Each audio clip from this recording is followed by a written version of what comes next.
Le bar des supporters sur Maritima, bonsoir à toutes et à tous avec dans quelques minutes les 16e de finale de l'Europa League depuis Hambourg entre le Shakhtar Donetsk et l'Olympique de Marseille. Il est en Allemagne depuis hier après-midi, c'est notre Karim Attab national. Bonsoir Karim. Salut Marc, salut Jaco, salut à tous, bienvenue au Volkspark Stadion d'Hambourg. Il est avec nous en plateau avec une magnifique, toi tu as pas l'image Karim, mais il a une magnifique... Mais chemise bleu marine. Il paraît qu'il vaut mieux ne pas l'avoir. Non, il est magnifique. On dirait un acteur américain ce soir, notre Jacques Bail préféré. Terrible, Salut mon Jaco. Bonsoir les amis, susceptibles s'abstenir. Bonsoir Jack Bale.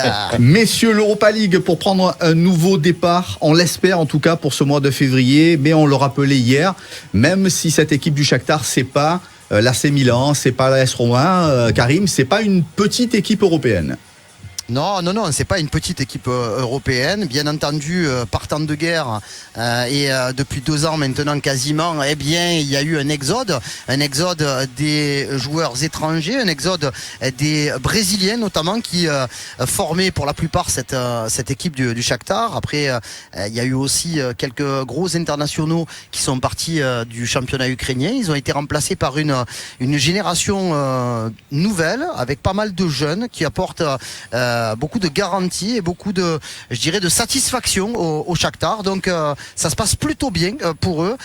Ils sont 4e, je le rappelle, du championnat ukrainien avec 2 matchs de retard et ils sont reversés en 16e de finale de la Ligue Europa après avoir réalisé un parcours quand même plus qu'honorable en phase de poule de Ligue des Champions, puisque dans un groupe où il y avait le Barça, Porto et les Belges d'Anvers, eh bien ils ont totalisé 9 points sur 18, ce qui leur donne une 3e place. Voilà, donc méfiance et respect s'il vous plaît pour cette équipe du Shakhtar. Alors on rappelait ce contexte très particulier, Jaco, de cette équipe du Shakhtar qui est obligée de s'expatrier depuis 2014, nous disait Karim hier à cette même place. Est-ce que ça peut jouer ce soir justement le fait que le Shakhtar ne joue pas exactement dans ses bases, même s'il est habitué à jouer à l'extérieur? Oui, bien entendu, ça sera quand même pas facile pour eux. Je pense que l'ensemble du staff et les joueurs ont préféré jouer dans leur pays avec leur famille à côté.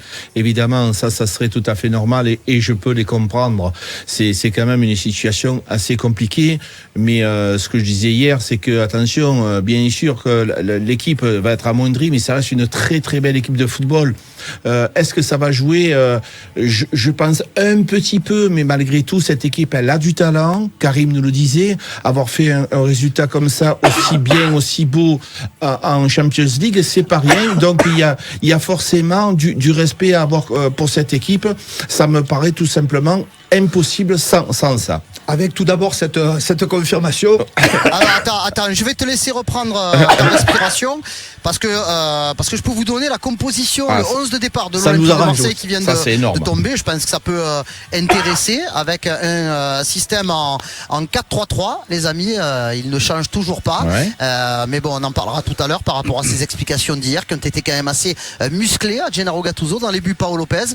Défense centrale avec le capitaine Samuel Gigot et Leonardo Balerdi. À droite, Jonathan Klaus. À gauche, Quentin Merlin. Milieu de terrain avec le retour en tant que titulaire de Geoffrey Kondogbia, accompagné de Asdin Ounahi. Au poste de numéro 10, entre guillemets, nous aurons Amin Harit qui sera le plus offensif des 3 milieux. À gauche, Aubameyang. Dans l'axe, Mumbagna. Et à droite, le nouveau fils de Jacques Bail, Luis Enrique Tomás da Silva. Voilà. C'est du grand classique, Jaco. C'est un petit peu l'équipe qui était la plus probable ce soir. Oui, bien entendu. Après, Gattuso aime ce 4-3-3. Les gars, nous, on a des ambitions, on a des idées. Je le répète régulièrement. C'est pas parce que je vais mettre un 3-5-2 que je vais gagner le match. C'est pour moi, personnellement, ce que j'appliquerai.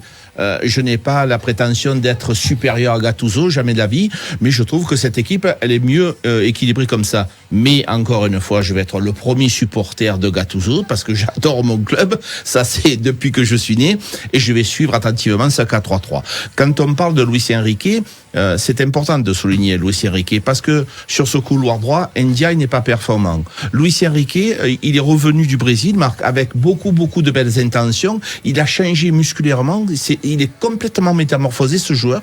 Je te le jure sincèrement. Les premiers ballons qu'il a touchés, j'ai été étonné. Même sa gestuelle, elle a changé de ce garçon. Donc je suis pas surpris de le voir titulaire ce soir. Karim, avec cette forte déclaration de Gattuso hier en conf de presse, laissez-moi tranquille avec le 3-5-2. Moi, c'est mon 4-3-3 préféré. Est-ce que la compo de ce soir, tu la trouves équilibrée? Est-ce que tu penses que c'est un dispositif ambitieux et qui peut nous ramener quelque chose de sympa?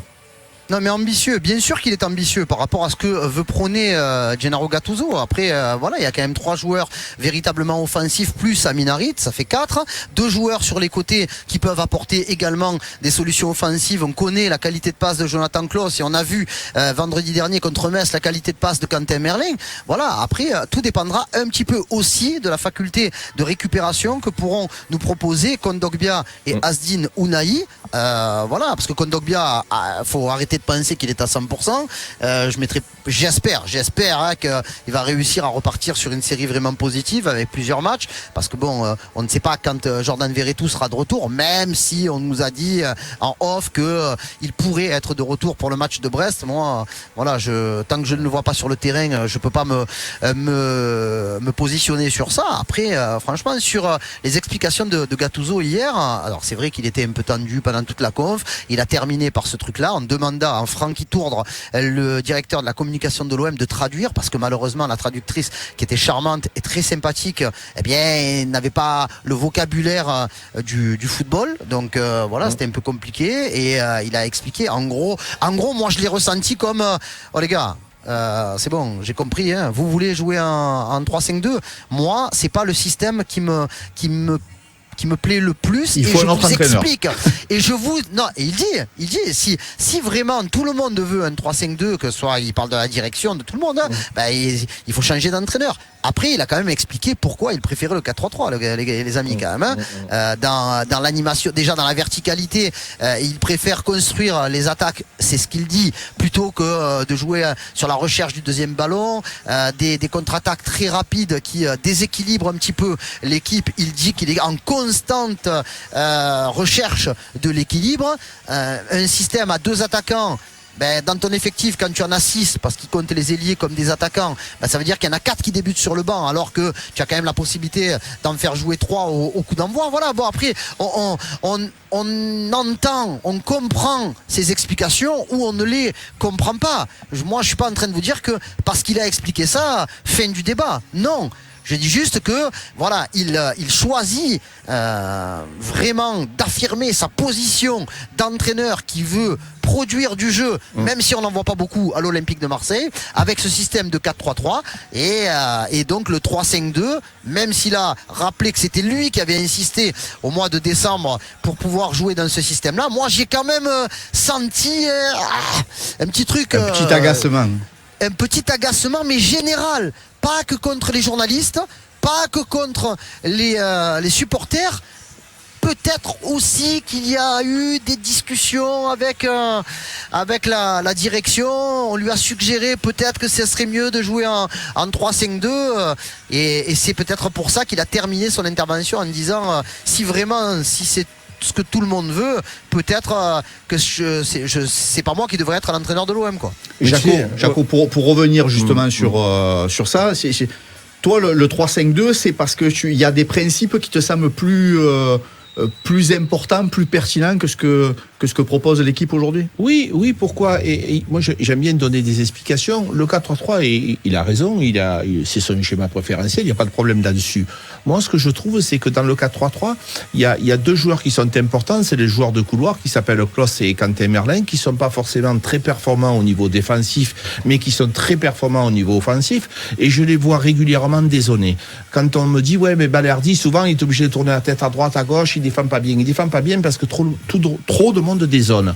Après, j'écoutais hier ce que nous disait Karim, c'est vrai que dans les premières minutes, le dernier match de l'OM contre Metz, on a eu des occasions en 4-3-3. Il n'y a pas de problème là-dessus. Par contre, rien ne t'interdit, Marco, en cours de match, si ça ne marche pas, de faire des changements tactiques. Moi, c'est ça qui me gêne le plus, c'est-à-dire que tu avances dans le match et tu te dis, bon, allez, je vais changer, je vais faire quelque chose de différent pour surprendre mon adversaire. Ça, personne ne t'en voudra si tu fais ça. Au moins, à la limite, il s'abritera en disant, voyez, en 4-3-3, ça n'a pas marché, j'ai continué, j'ai fait un 3-5-2, ça n'a pas marché non plus. Il peut aussi se donner du grain à moudre en se défendant par rapport aux journalistes, par rapport à tous les gens qui le critiquent. Donc, personnellement, c'est ce que je ferai. Parce que ce qui se passe, c'est que malheureusement, le 4-3-3, on n'a pas été performé. En 3-5-2, quand on l'a appliqué, on a fait quand même de bons résultats. Voilà. Mais encore une fois, je le dis régulièrement, les gars, c'est très facile dans le fauteuil de dire, il faut faire ci, devant le micro, de faire ça. Et toi, quand tu vois les résultats après, tu dis, ouais, mais il aurait fallu faire ça, mais pourquoi il n'a pas fait ça? Non, mais on est des amoureux. On essaye modestement de dire ce qu'on aurait aimé faire. Karim, comment elle joue habituellement cette équipe du Shakhtar et à quoi il faut faire en particulier attention? Alors, elle joue dans un système où il y a un ou deux attaquants, ça dépend. Après, ils ont des joueurs de couloir quand même qui sont très intéressants, comme Zubkov, comme le Brésilien Eguinaldo, qui est titulaire aujourd'hui. Il y a aussi un secteur offensif qui est, je dirais, en termes de milieu, qui se projette très très vite vers l'avant.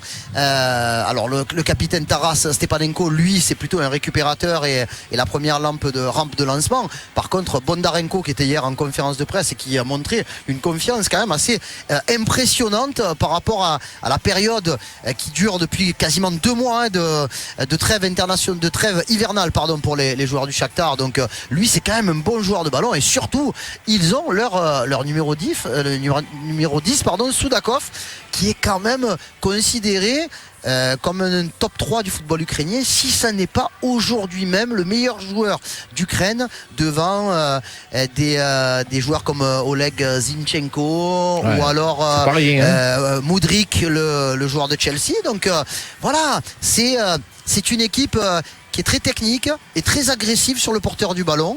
On en a parlé, les amis, hein. Ils ont fait 8 matchs amicaux depuis le 22 janvier. Avec cette formule un petit peu particulière, le 3 et le 8 février, où ils ont joué 2 matchs le même jour, avec 2 équipes différentes, contre 2 adversaires différents.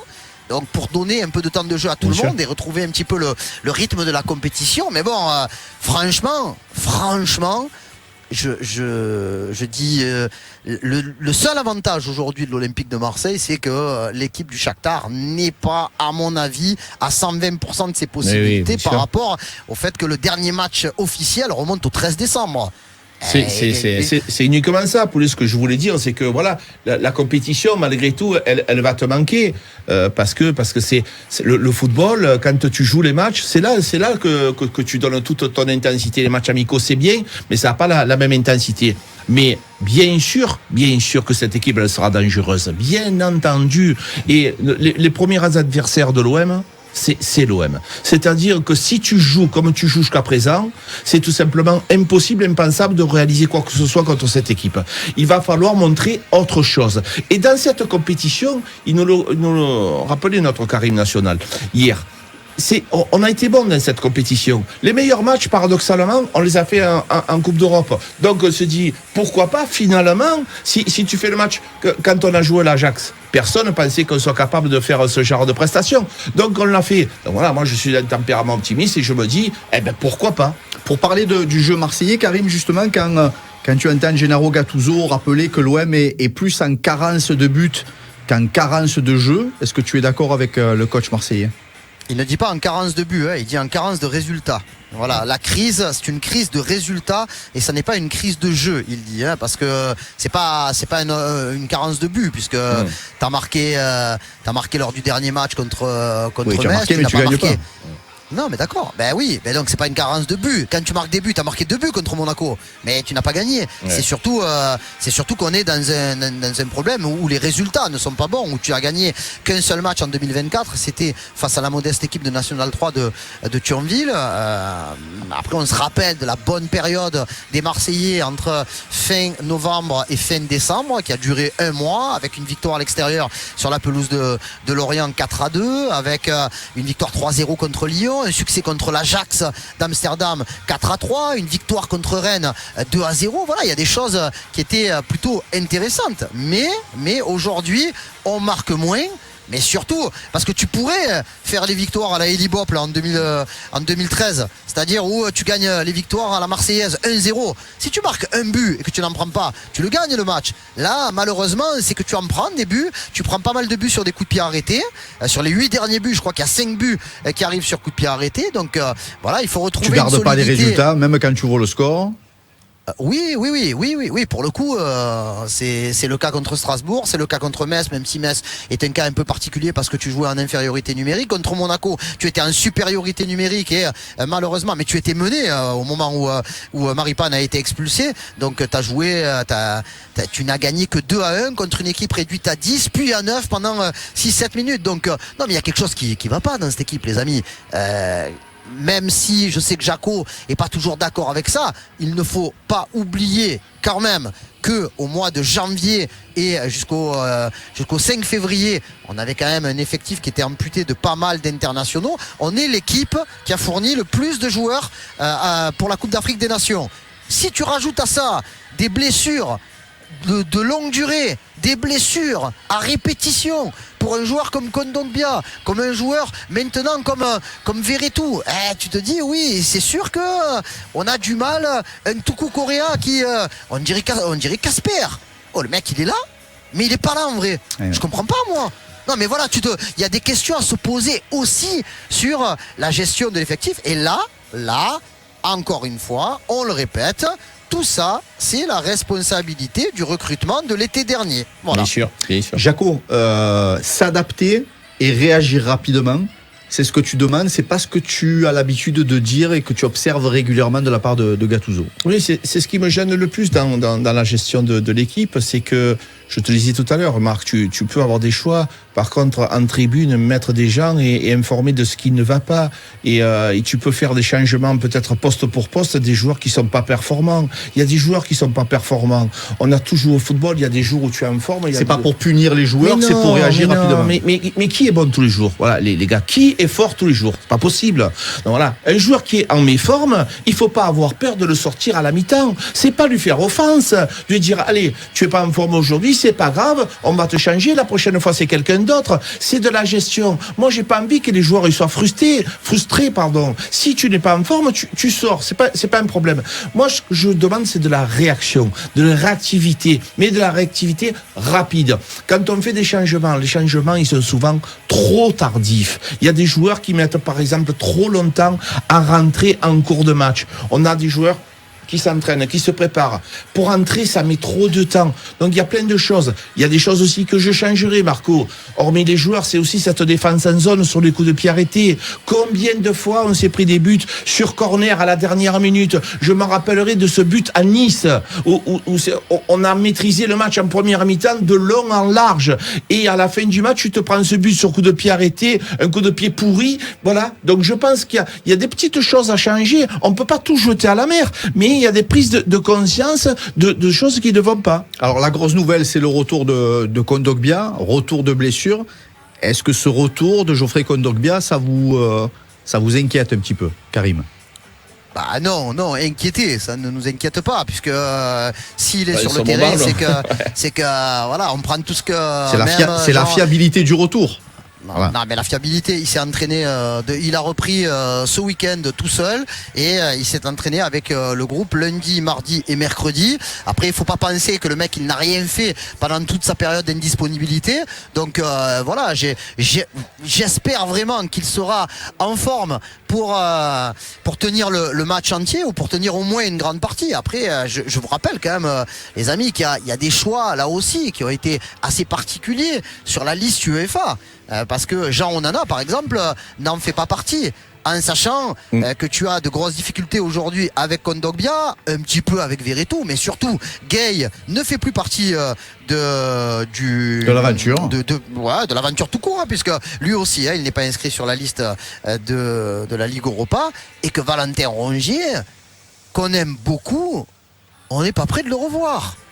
C'est-à-dire que si Rongier revient dans le groupe d'ici 3 semaines, ça sera déjà une bonne nouvelle. Mais je rappelle, pour ceux qui ne le savent pas, que les 8e de finale de la Ligue Europa, c'est-à-dire si l'OM se qualifie jeudi prochain à domicile face au Shakhtar pour le tour suivant, eh bien, les 8e de finale se joueront entre le 7 et le 14, je crois. Du mois de mars. Ça sera trop donc court. tu n'auras pas, Valentin Rongier. Donc ça veut dire que tu as inscrit Valentin Rongier sur la liste pour un éventuel quart de finale. C'est une erreur supplémentaire. Qui va se jouer le 11 et le 18 avril. Et pendant ce temps, Jean Onana, il joue à la PlayStation. Oui. Non, c'est sûr. C'est des erreurs, ça. Tu vois, bien sûr, après, là, si tu es le défenseur ou l'avocat de Gattuso, tu expliques ça aussi. Tu te dis, bon, moi, il faut aussi comprendre qu'il y a des erreurs qui ont été commises par la direction. Il y a des choses qu'il ne peut pas dire, et c'est légitime qu'il les dise pas à Gattuso. Mais il y a eu beaucoup d'erreurs. La CAN, ça fait quand même beaucoup. Allez, on termine avec les pronostics. Est-ce que l'Olympique de Marseille se relance ce soir en Allemagne au Volksparkstadion? Karim Attab, on démarre avec toi. Moi je reste sur ce que je vous ai dit, hein. Je pense que l'Olympique de Marseille a les moyens quand même de gagner ce match-là, et donc on espère que l'OM va s'imposer sur le score de 2-1, voilà, à minima. Bien sûr, si tu prends une victoire un petit peu plus large, je vais pas te dire que je la prends pas. Dans un match à élimination directe, si tu peux faire le taf dès le match aller, il faut profiter. Mais bon, voilà, comme je vous l'ai dit, méfie le Shakhtar. Donc voilà, je reste avec mon score de 2-1 en faveur de l'Olympique de Marseille. Allez, 2-1 pour Karim. Jaco? Moi, je vais dire 0-0 et on gagne un match retour au Vélodrome, on se qualifie et c'est la fête au Vélodrome et c'est une nouvelle saison qui commence. Moi, je suis preneur aussi de ce scénario. Ça plaît, ça ça me plaît aussi le scénario de Karim. Après, les amis, tu peux gagner 2-1. Et faire la fête jeudi prochain aussi. Non, mais tu vois qu'il y a une certaine angoisse qu'on soit tendu au micro. De ça, Jaco. J'en ai marre. Il y en a marre d'être tendu là. C'est bon. Je rigole. Dis-toi bien que dimanche, je vais à Brest. Je suis déjà tendu. Mais non. Tu as pris le parapluie, tu as pris le ciré, les bottes, tu as tout ce qu'il faut. Allez, Shakhtar OM, c'est tout à l'heure, 18h45 en direct sur Maritima depuis Hambourg. Jaco rejoindra bien sûr Karim pour commenter ce match. Merci les frérots, c'est tout pour ce soir. Merci Jaco. Merci les gars. Merci Karim. Merci les amis, et n'hésitez pas, connectez-vous sur le site de Maritima, écoutez la radio, prenez l'application, on sera en direct et en intégralité, nous ici, pour vous faire vivre les aventures de l'OM à la Marseillaise. Allez, on vous retrouve dans quelques minutes. Bon match, allez l'OM et à demain.